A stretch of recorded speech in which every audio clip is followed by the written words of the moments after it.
chef du gouvernement de la transition, Raymond Dongsima, accompagné des membres du gouvernement, s'est rendu ce samedi à Port-Gentil pour rendre un hommage aux victimes de l'accident survenu sur la plateforme pétrolière de Perenco. Baline Samomva, Peter Manfumbi.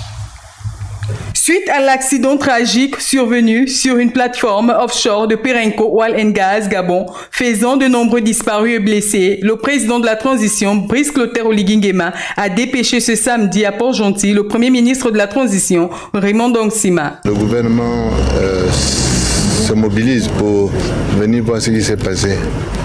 Mais au-delà de ça, nous avons d'abord des pertes en vies humaines pour lesquelles je me devais de présenter des condoléances aux familles.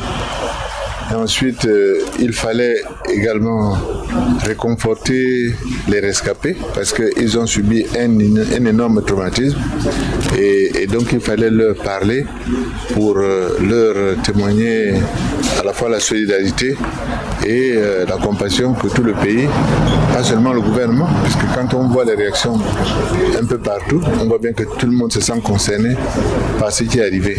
Le chef de gouvernement, qui était accompagné d'une délégation ministérielle et des autorités locales, est allé s'informer de la situation auprès des responsables de la société Perenco avant d'apporter aux rescapés et aux familles endeuillées tout le réconfort du président de la transition et celui du gouvernement. L'entreprise a demandé au gouvernement la possibilité de faire venir des experts de l'extérieur, ce que nous avons évidemment accepté.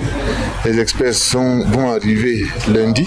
Un groupe d'experts, on a annoncé tout à l'heure aux familles qu'il y aurait un groupe de 6 experts qui vont arriver et qui vont venir avec du matériel, des équipements pour aider à faire la reconnaissance des personnes qui sont pour l'instant qu'on ne parvient pas à reconnaître.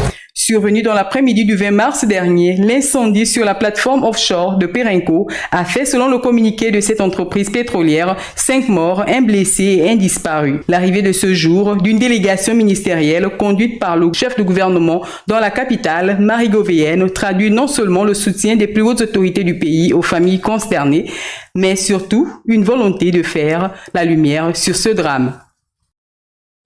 Raymond